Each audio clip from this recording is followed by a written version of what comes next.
Wealthy widow invites cook to a business meeting. What happens that shocks everyone?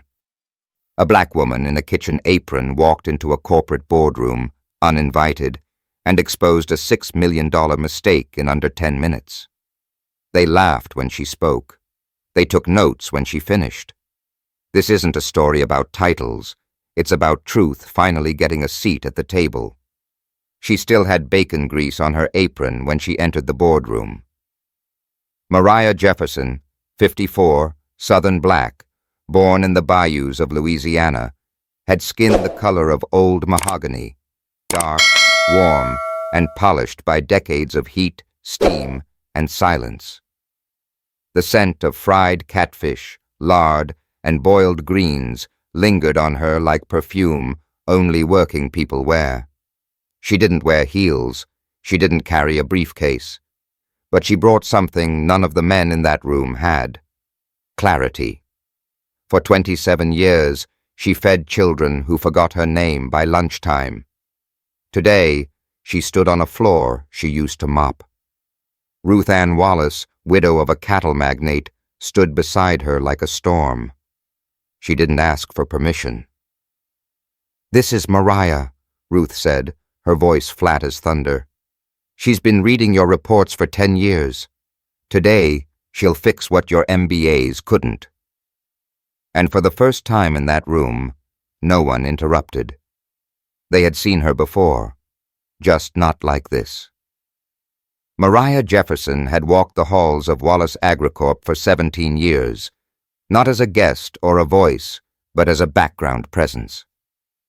Her slip-resistant shoes echoed in early mornings, long before the boardroom lights flickered on. Her hands, worn from slicing onions and scrubbing trays, had touched more of the building than any of the men in suits who now sat staring at her like she didn't belong. But today, she walked in differently. She didn't lower her eyes. She didn't fidget with her hands.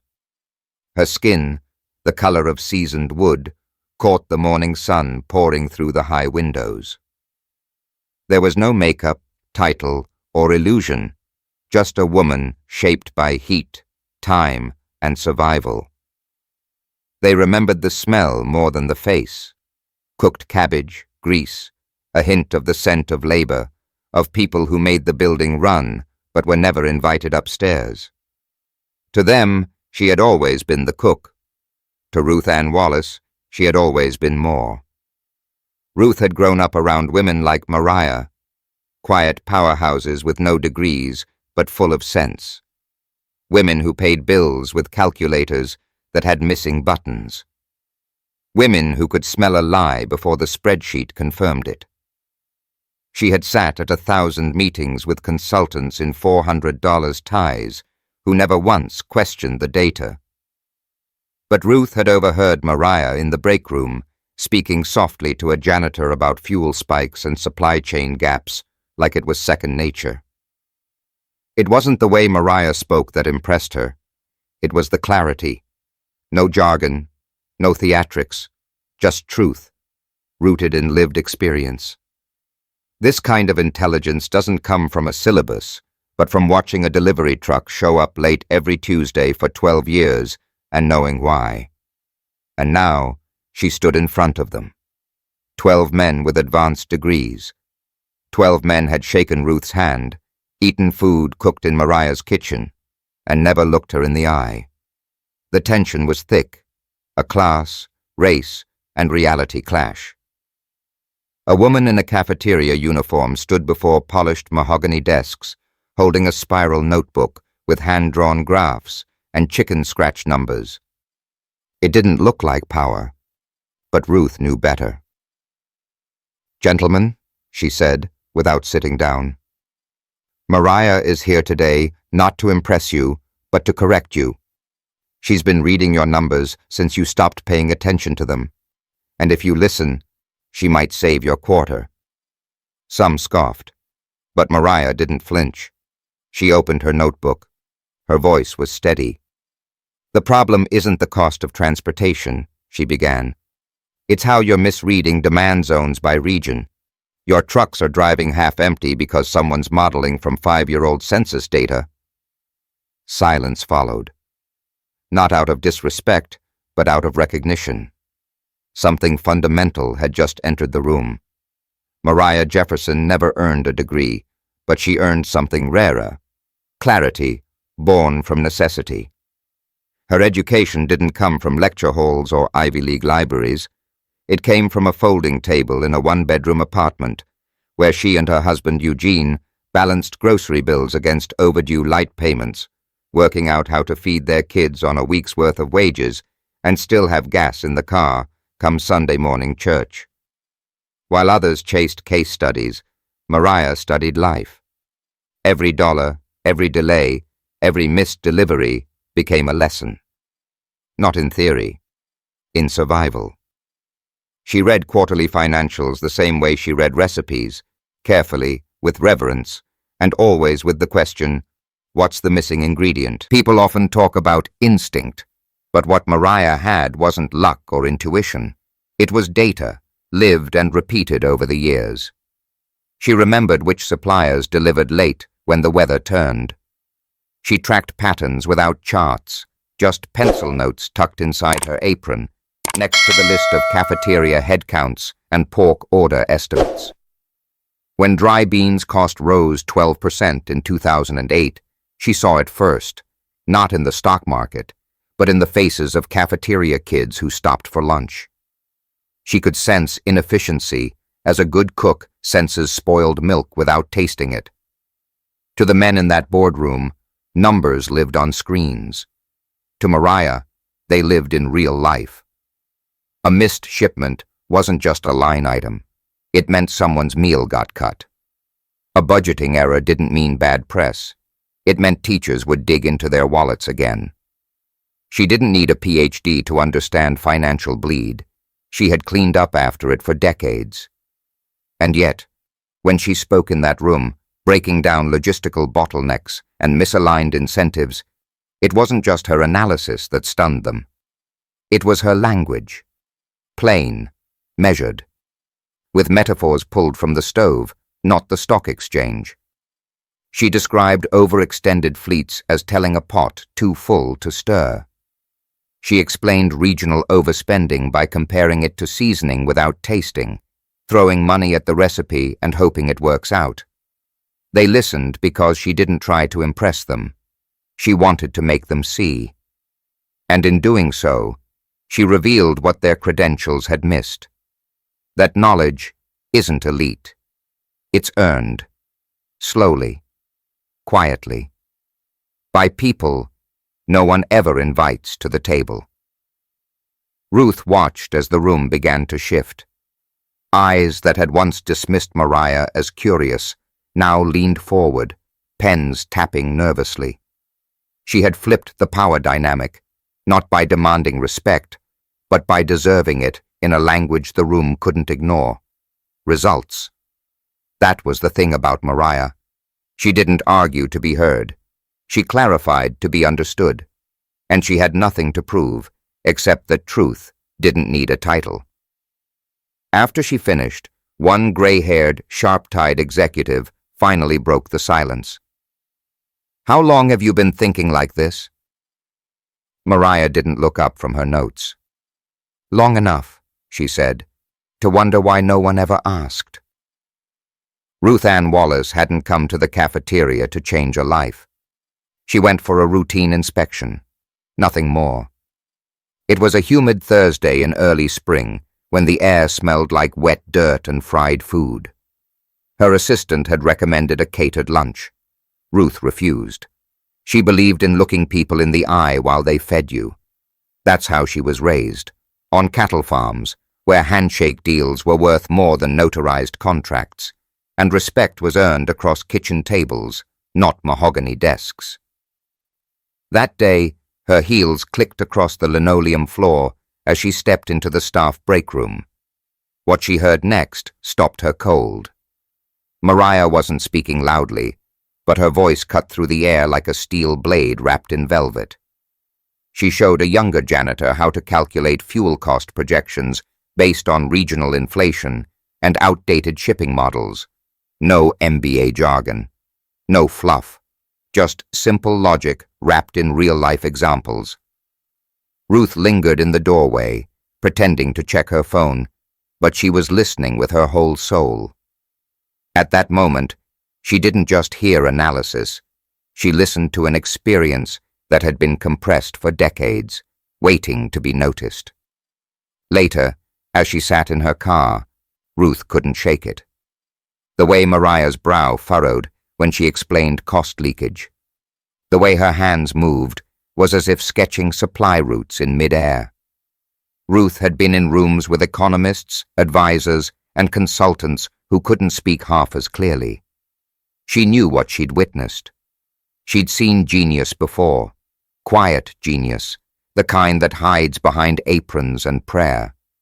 And Ruth, more than anyone, knew that brilliance means nothing if it's never given a stage. The next morning, she made a decision. Not out of pity, not from some misplaced sense of charity, but from the hard-earned wisdom of a woman who'd run businesses and buried a husband. She sent a handwritten invitation to Mariah, folded into an envelope without a logo, with only a short note. "There's a meeting next Tuesday. I want you at the table. Don't bring food. Bring your numbers." Mariah didn't understand at first. She thought it was a mistake, a joke maybe.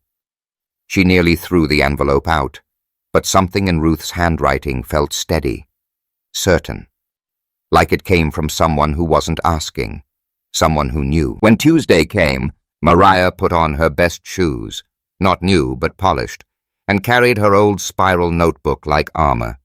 She didn't have credentials, but knowledge. She didn't have confidence, but she had Ruth's belief. And sometimes, one person believing in you, at the right time, in the right way, is louder than 1,000 voices that never bothered to ask. As they rode the elevator to the 14th floor, Ruth turned to Mariah and said something so soft it almost got lost in the hum of fluorescent lights. "Don't think you have to prove anything. You've already earned this. You're just letting them catch up." And in that moment, Mariah stood a little taller, not because the world had changed, but because someone had finally seen her. When Mariah stepped into the boardroom, the air shifted, but not in welcome. Eyes flicked up from polished tablets and quarterly reports, pausing just long enough to register her presence, then moved on with the kind of cold dismissal you don't say aloud, but feel like a slap anyway. She was not who they expected.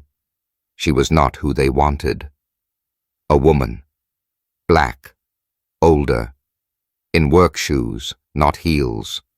No badge, no laptop, just a notebook that had seen more grease stains than spreadsheets. She didn't sit at first. She stood behind Ruth, unsure if she was supposed to, until Ruth looked at her and gently pulled out the chair beside her own. "Right here," she said. And that simple gesture felt louder than anything. But then came the words. "So," one executive drawled, leaning back in his leather chair, "we're doing community engagement now?" Laughter. Light, polite, but cutting. Another spoke, this time with a practiced smile. "We appreciate her presence, but with all due respect, today's agenda is quite technical. Perhaps we could reschedule for something more suitable?" Mariah looked down, her fingers tightening around her notebook. But Ruth didn't blink. "Mariah's here because the numbers you've been trying to fix for 3 quarters, she solved on her lunch break with a pencil." Silence. Then a scoff. Then that condescending voice again. "Then by all means, let's hear her plan." Mariah could have walked out. No one would have blamed her. But she didn't. She opened her notebook, flipped to the page marked with a corner of duct tape, and began. Her voice was low, but steady. "You're outsourcing too far west," she said. "The fuel increase isn't the core issue. It's the idle miles on return routes. You're paying for trucks to come back empty. They blinked. And, she continued, turning the page, your cost models still use pre-pandemic distribution zones. But people don't live where they used to. Your product's traveling farther than your customers. That's when they sat up. She laid out a 6-step restructuring plan, rerouting shipments, reallocating local warehouse loads, and recovering $6.3 million in margin loss. She showed where the models had gone wrong, the assumptions were outdated, and how their pride had closed their eyes to operational truth. It wasn't the facts that stunned them. It was the simplicity, the clarity, the undeniable rightness of it. By the time she finished, no one laughed. One quiet older man spoke softly. How did you figure all that out? Mariah didn't hesitate. I've been watching for years, she said. Just because I wasn't asked doesn't mean I wasn't paying attention. And in that moment, something shifted, not just in the room, but in the air. Because everyone there knew what had just happened. A line had been crossed, a boundary broken. Someone who was never meant to speak had just owned the room. Have you ever had to prove your worth in a place where no one believed you belonged? What would you say if you finally got the chance? No one spoke for a long moment after Mariah closed her notebook. Not because they didn't have words, but because their words no longer mattered. In that room, built on prestige and pedigree, she had shattered the illusion that brilliance needed credentials to be heard. She hadn't raised her voice. She hadn't performed. She had told the truth. Calmly, clearly, and with a quiet authority none had prepared for. Ruth didn't smile. She didn't need to. Her silence said what no title could. I told you so. The executive who had made the community engagement comment stared at his notes, his pen unmoving. Another glanced at the charts on the screen, suddenly seeing them in a different light. The plan Mariah laid out wasn't just practical but elegant. It saved money without cutting jobs. It adjusted systems without gutting people. And worst of all, for some in the room, it hadn't come from them. The CFO cleared his throat. We'll need to run some models, but if what she's saying holds... Ruth cut him off. No models. You've run enough. You missed this. She didn't. There it was. The moment everything shifted. For years, Mariah had worked unseen and unheard of beneath the floors they walked on. And now, those same people leaned toward her, not out of politeness, but necessity. Could you walk us through implementation? Someone asked, this time without irony. Mariah looked at Ruth, who gave a slight nod.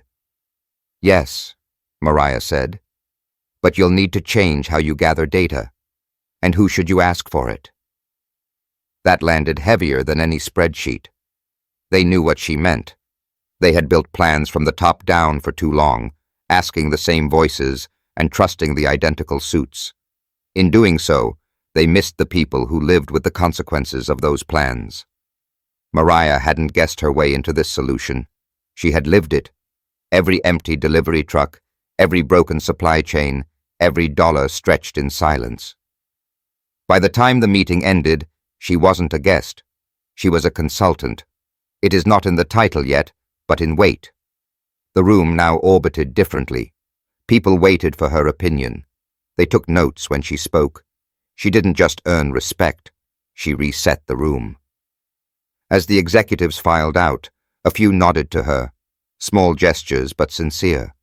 Others stayed behind, asking questions and showing her numbers. It was not performative. It was overdue. When the room emptied, Ruth turned to Mariah and said, "You changed something today. Not just their minds, how they see the whole system." Mariah didn't say anything at first. Her hands were still, resting on her lap. She looked out the window, toward the city she'd always worked beneath. "I didn't change it," she said softly. "I just reminded them who's been holding it up." And with that, the cook who had once mopped their floors stood up, gathered her notebook, and walked out, not as the help, but as the woman who helped them see. Mariah never wanted to be the center of anything. She was raised to keep her head down, do her job, and leave the light on for others.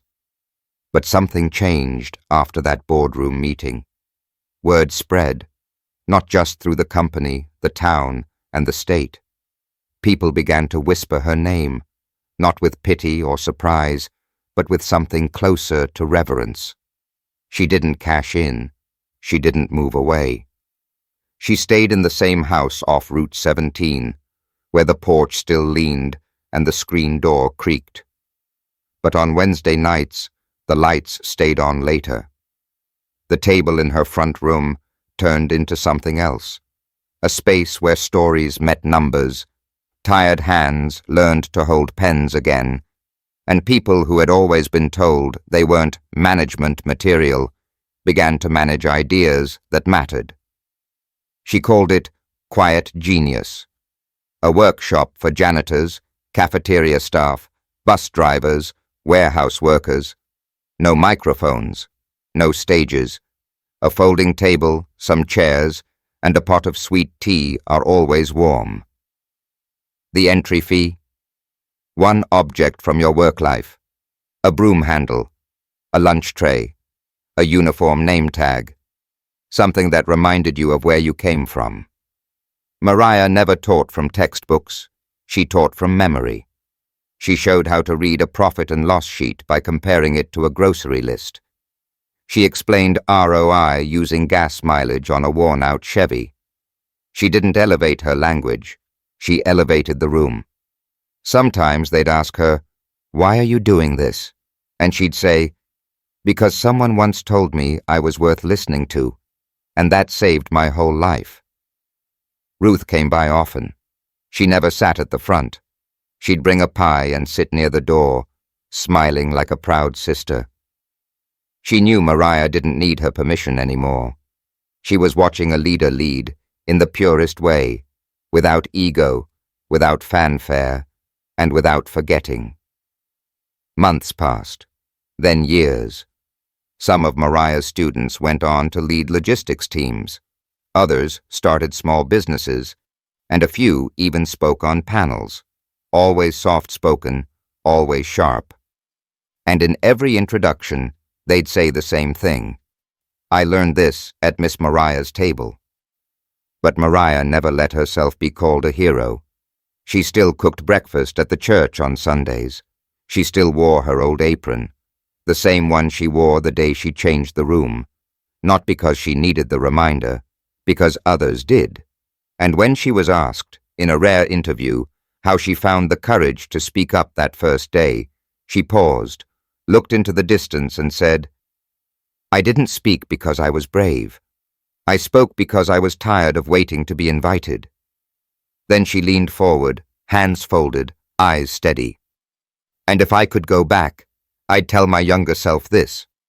You don't have to wait your turn.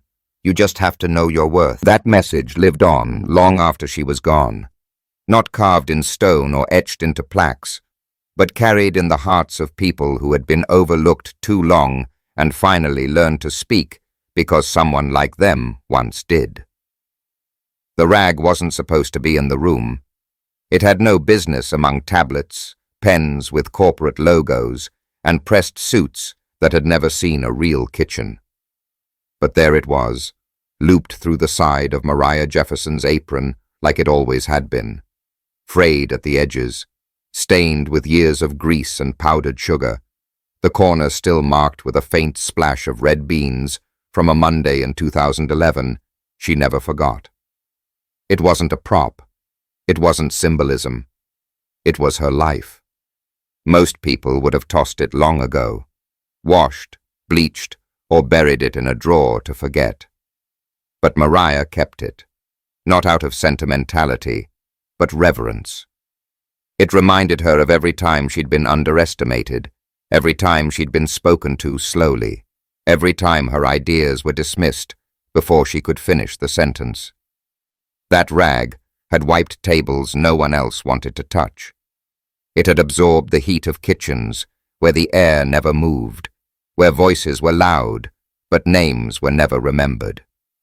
It had been with her when her husband passed, when she worked double shifts to afford notebooks for her sons, when she read supply chain reports in a mop closet during break time.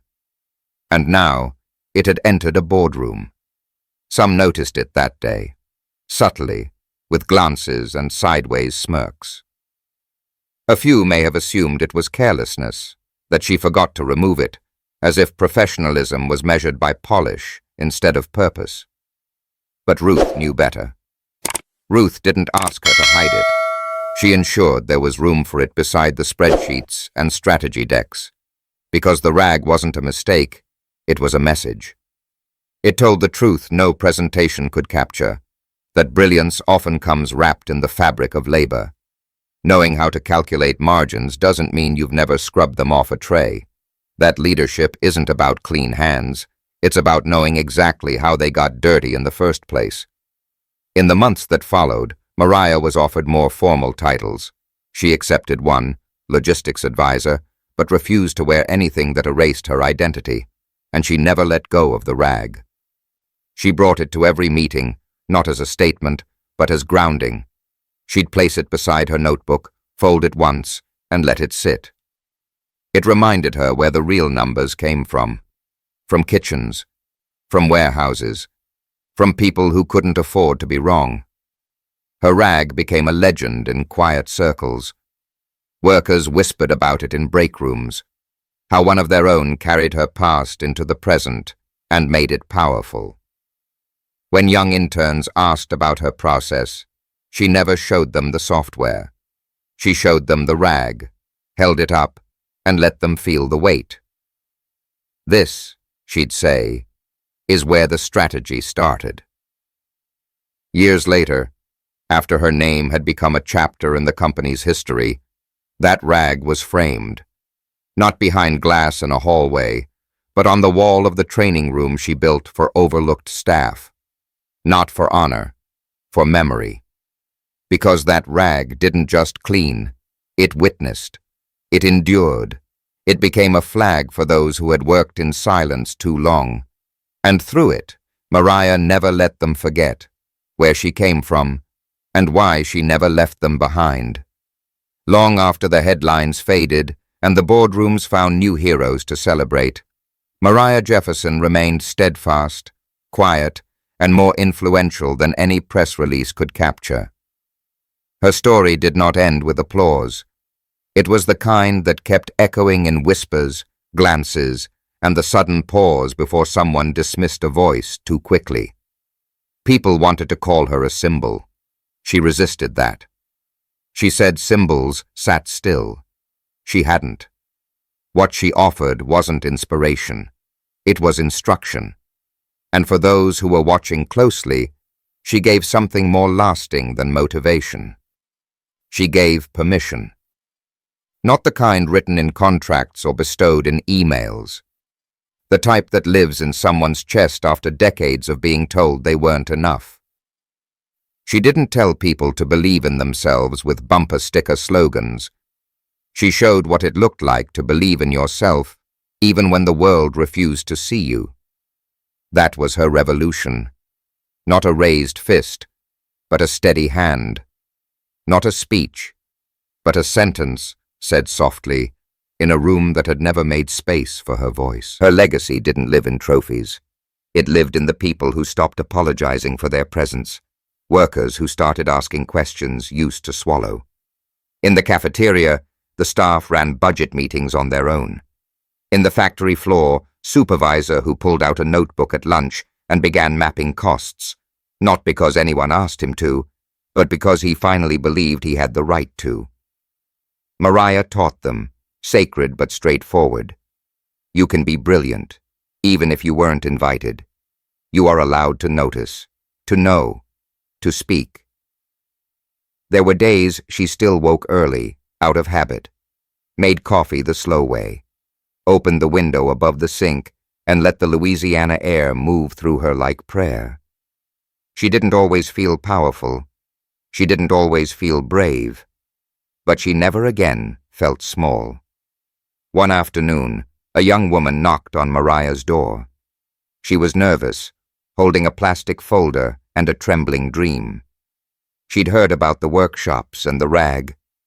She asked if Mariah had time. Mariah smiled, stepped aside, and pointed to the kitchen table. "I've always got time," she said, especially for someone they didn't see coming. They sat. They talked. The young woman unfolded graphs drawn in a blue pen. Mariah nodded slowly and asked questions no one had asked her at that age. And before the woman left, Mariah said something she hadn't planned but had carried for years. Don't wait for a title to lead. Don't wait for permission to speak. Say it if you're the only one in the room who sees it, because sometimes the people in charge aren't the smartest. They're just the ones who got there first. The woman nodded, eyes wide, holding the words like light. After the door closed, Mariah returned to her cold coffee and smiled. She didn't change the world with noise. She changed it by refusing to stay silent. What would have happened if Ruth had kept walking past that break room? What if Mariah had thrown that envelope away, convinced it wasn't meant for her? What if silence had won one more time? This story is not just about one woman speaking up. It's about the thousands who never did. It's about how one decision, a risk, a leap, a moment of belief, can tear open a space that's been locked for generations. Ruth didn't save Mariah. She saw her. And Mariah didn't change the room by shouting. She changed it by refusing to stay invisible. So now the question is, what about you? Are you the one who's waiting to be seen? Or are you the one who needs to start seeing others? What room have you been standing outside of, afraid to enter? If this story struck a chord with something inside you, share it. Don't let it sit still. Let it ripple. Let it remind someone they're not alone. Subscribe to our channel for more stories that don't just entertain, but uncover. Stories that honor the quiet brilliance and bold heart in everyday lives.